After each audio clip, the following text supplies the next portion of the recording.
하나님 앞에 은혜를 구하는 기도, 은혜를 구하는 자의 모습을 우리가 한번 같이 묵상할 수가 있습니다. 다윗의 시죠. 다윗의 시라고 이렇게 되어져 있고요. 이 축복의 말씀이 정말 일상생활에 넘치는 다윗의 삶을 묘사하고 있는데, 바로 이러한 은혜가 오늘도 이 새벽을 깨우는 여러분들에게 충만해서 오늘 하루 종일토록, 아니 여러분의 생애 전체 또 속에서 하나님 앞에 늘 찬송하고 찬양하는 여러분들 되어지기를 간절히 소원합니다. 시편은 언제나 우리에게 위로와 힘과 용기를 주죠. 때로는 회개의 시를 묵상할 때는 마음이 아프고 좀 무겁죠. 또 그것이 반복될 때는 우리의 심령까지 더 가라앉으며 내가 큰 죄인이구나 하는 걸 깨달아 알게 되지만, 그 속에서 구원하시는 하나님의 은혜를 찬송하는 시를 만날 때 우리는 다시 한번 하나님이 베풀어 주신 은혜가 얼마나 큰지, 하나님이 베풀어 주신 구원이 얼마나 축복인지, 그리고 얼마나 놀라운지에 감격하게 되어지고 새 희망을 얻게 되어 소망 가운데 살게 되어지는데, 오늘 시편 40편이 바로 그 은혜 받은 자의 모습, 그래서 하나님의 그 구원의 은혜에 감사하고 찬송하고 또 거기서 하나님 앞에 간절히 드리는 기도가 있는 것을 우리가 발견하게 됩니다. 아마도 이 저작은, 이 시는 압살롬의 반란 때 기록한 시라고 하는 견해가 유력합니다. 자, 1절부터 보면 정말 감사와 찬양이 나오는 모습을 볼 수가 있는데요. 하나님의 은혜를 회고함으로써 감사하고 찬송할 수 있다라고 1절부터 5절 말하고 있고요. 그리고 6절부터 10절에서는 이 감사의 그 방법, 이렇게 묵상을 해볼 수가 있습니다. 하나님의 은혜를 회고하면서 감사하지 않을 사람이 없죠. 지금까지 지내온 것도 주님의 크신 은혜고, 주와 같이 길 가는 것도 하나님의 은혜다라고 생각할 때 우리는 입을 열어서 찬송할 수밖에 없는데, 다윗은 그 속에서 하나님께서 내 기도에 응답해 주셨습니다 라는 기도를 하고 있는 거죠. 하나님께서 내게 응답해 주셨습니다를 고백하고 있는 거죠. 그죠? 1절 보면 내가 여호와를 기다리고 기다렸더니 귀를 기울이사 나의 부르짖음을 들으셨도다. 하나님은 우리의 기도에 응답하시는 하나님. 어제도 우리 수요 예배 속에서 우리 하나님 앞에 부르짖으면서 은혜를 구했습니다.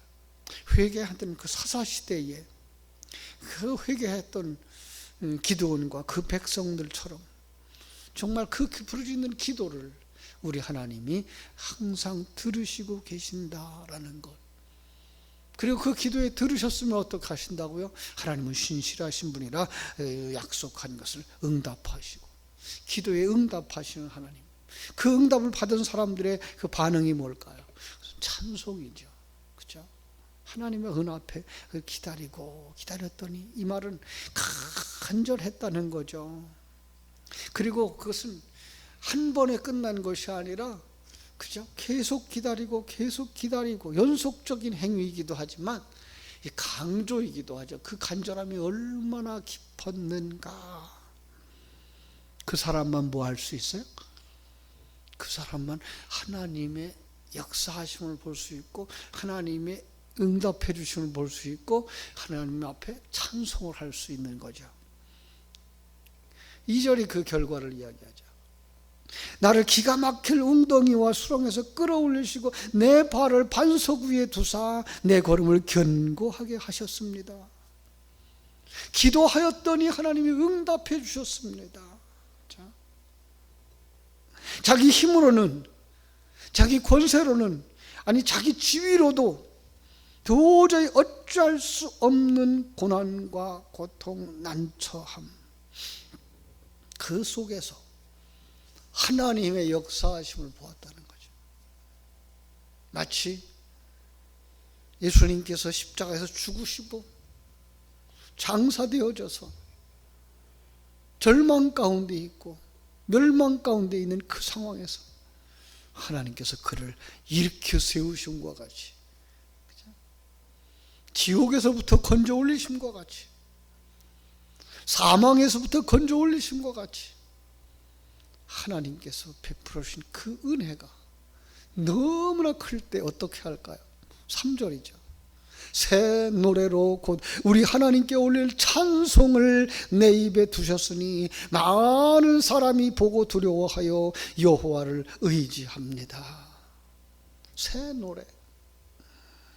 그저 우리 하나님의 백성들이, 거듭난 하나님의 사람들이 하나님께 올려드릴 찬송. 그렇습니다. 성경 속의 새 노래는 하나님께 올릴 구원받은 자의 매일매일 새로운 은혜에 대한 찬송이요, 감탄이요, 체험을 노래하는 것입니다. 다윗은 그것을 경험한 사람이죠. 오늘 여러분의 삶 속에서도 이것이 참 체험되어지고 감격 속에서 사시고 찬송 속에 살아가는 은혜가 있게 되기를 주님의 이름으로 축원합니다. 찬송의 힘은 얼마나 큰지요, 그죠? 얼마나 큰지요. 많은 사람이 보고 두려워하여서 하나님께로 돌아오더라는 거예요. 하나님을 의지하더라는 거예요. 마치 사도행전 16장에 바울과 실라의 찬송과 같지 않습니까? 옥에 갇혔다고, 안타깝다고 탄식하고 의기소침한 것이 아니라 하나님 이 속에서 무엇을 하시려 하십니까? 이를 통해서 하나님은 어떤 일을 하실 것입니까? 하나님, 지금까지도 인도해 주신 분이 하나님이십니다. 이제도 이 기적을 통해서, 이 역사를 통해서 하나님은 영광을 받으실 것입니다. 찬송했더니 옥문이 열려지고, 그저 지금까지도 그 옥에 갇혔던 간수, 옥에 갇혔던 그 가족, 우리가 어찌하여야 살겠습니까? 어찌하여야 구원받겠습니까? 달려나와서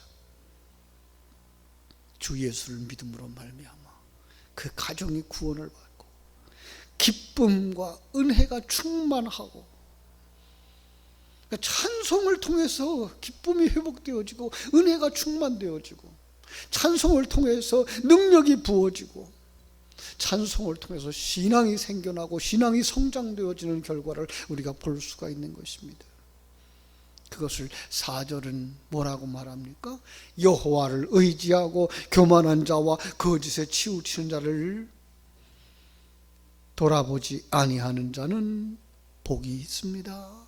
거듭난 자만이 아는 것입니다. 거듭난 사람만 하나님을 의지하고 경외하고, 거듭난 사람들은 그것이 복된 것인 줄 알고, 모든 복이 하나님께로부터 오는 것을 아는 사람들, 복 있는 사람들. 그래서 5절 다시 한번 이렇게 말합니다. 여호와 나의 하나님이여, 주께서 행하신 기적이 많고 우리를 향하신 주의 생각도 많아 누구도 주와 견줄 자가 없나이다. 내가 널리 알려 말하고자 하나 너무 많아 그 수를 셀 수도 없나이다. 여호와 나의 하나님이여, 그러나 하나님을 아는 자입니다. 하나님이 누군지 아는 자입니다. 하나님이 자기와 어떤 관계에 있는 사람인지 아는 사람입니다. 하나님을 알고 나니까 뭐가 보여요? 주께서 행하신 기적이 많아. 어떤 기적들일까요? 구원의 표적이죠. 구원의 역사죠. 각양 표적들, 그죠? 구원을 보여주시는 하나님의 것들 많고도 많더라는 거예요. 우리를 향하신 주의 생각도 많아. 여기 하나님의 그 섭리, 경영하시는 그 계획들, 목적들, 섭리들, 헤아려 보면 헤아려 볼수록 우리에게 이 큰 은혜를 베풀어 주실 수 있는 분은 주밖에 없더라는 거예요. 그 주와 누구를 견주겠습니까?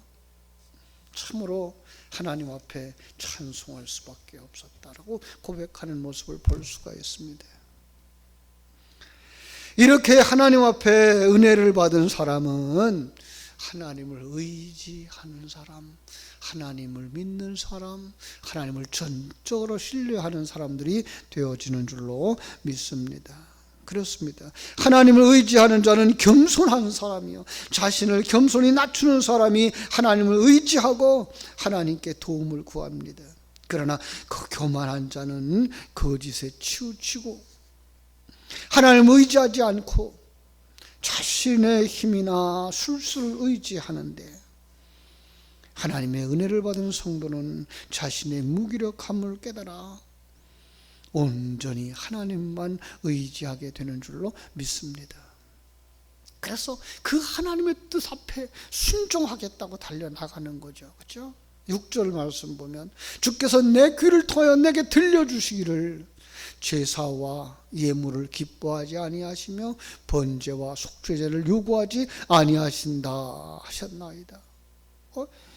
아니, 하나님께서 제사법을 가르쳐 주시고, 그죠? 번제도 하라고 하고, 번제물도 이렇게, 속죄제물도 이렇게 하라 하셨는데, 그걸 왜 하나님은 받지 아니하신다 그러죠?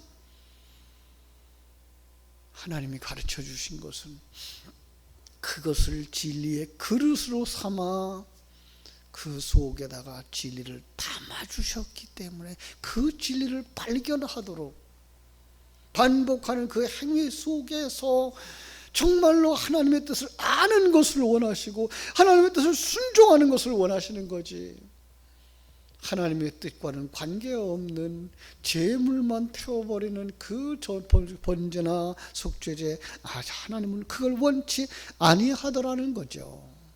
그렇습니다. 오늘 우리의 신앙은 그런 그릇에 담아준 진리를 발견하고 흘려버리지 아니하는 것이고, 그것을 생명으로 삼는 것이고, 그 생명을 내 심령 속에서 자라게 하고 꽃 피우게 하고 열매 맺게 하는 것이지, 성경이 말하고 있는 행위들에 따라서 자기들의 행위를 잘했다 못했다 평가하는 것은 아니라는 사실입니다. 그래서 7절 고백하는 겁니다. 그때에 내가 말하기를 내가 왔나이다. 나를 가리켜 기록한 것이 두루마리 책에 있나이다. 여러분, 이 말은 하나님을 발견한 사람들이 그 하나님 앞에 엎드리는 모습이죠. 제가 여기 있나이다 라는 거죠. 하나님의 음성을 들었던 사무엘아 부르시는 그 음성 앞에 네, 제가 여기 있나이다 말씀하옵소서. 이사야가 하나님의 성전에 올라가서 하나님을 배웠고 하나님의 음성을 들을 때에, 내가 누구를 보내면 누가 우리를 위하여 갈고 할 때에 하나님, 제가 여기 있습니다, 나를 보내십시오 라고 했던 바로 그 모습인 거죠. 내가 여기 있나이다, 내가 왔나이다.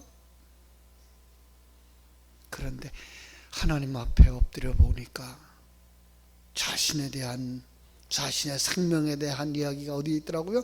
두루마리 책에 있더라는 거예요. 예, 하나님의 말씀을 발견하는 거죠. 하나님의 말씀을 발견한 사람들은 어떻게 살겠어요? 그 하나님의 말씀에 순종하며 사는 것이죠. 하나님 말씀 중심의 삶을 사는 것이죠.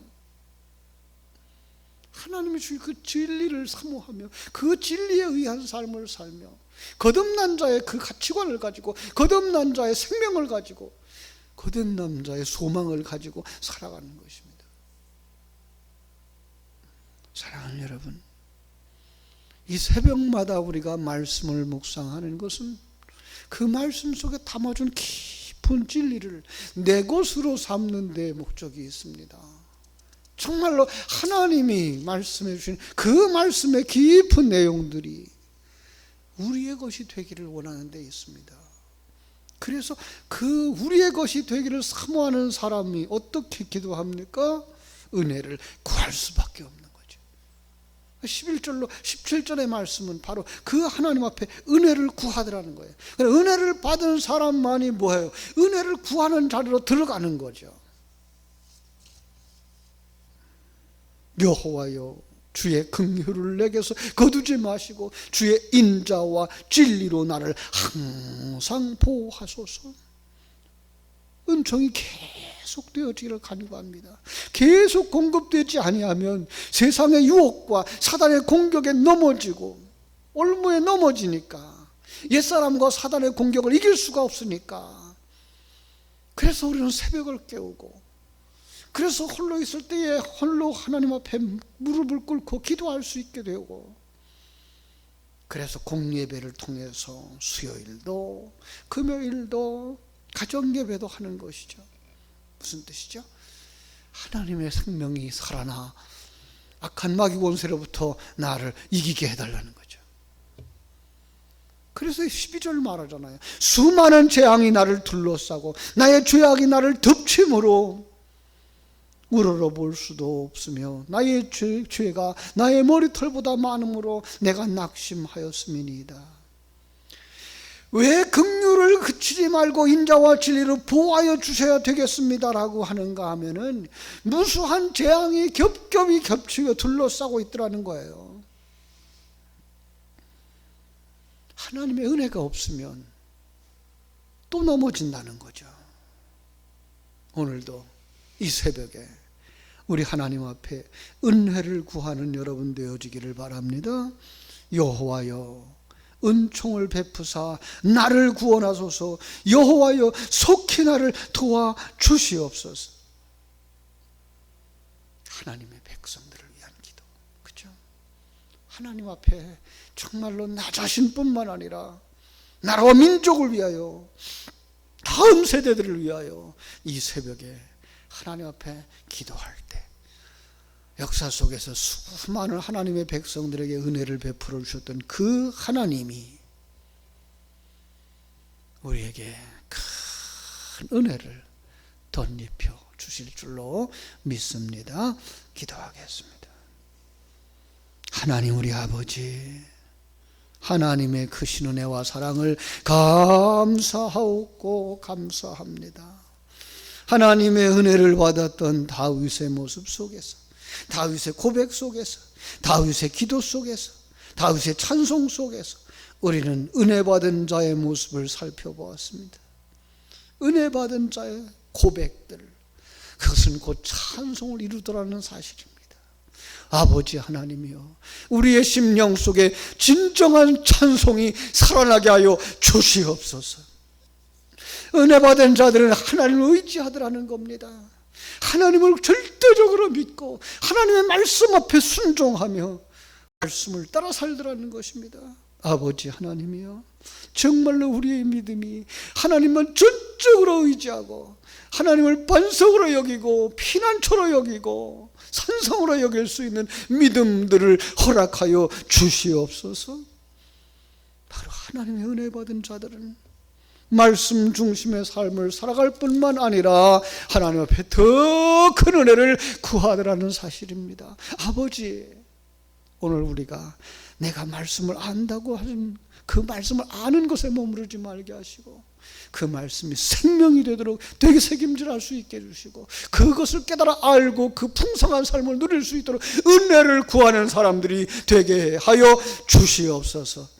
아버지, 나라와 민족을 위하여 기도하게 하시고 그곳에 있는 아버지 하나님의 모든 성도들을 위해서 기도할 수 있게 해주시고 피로 값주고 사신 교회, 우리 포리교회를 위해서 기도할 수 있게 해주시고 다음 세대를 위해서 기도할 수 있는 이 새벽 하나님, 우리의 간구에 응답하여 주시옵소서. 거룩하신 예수님의 이름으로 기도하옵나이다. 아멘. 하늘에 계신 우리 아버지여,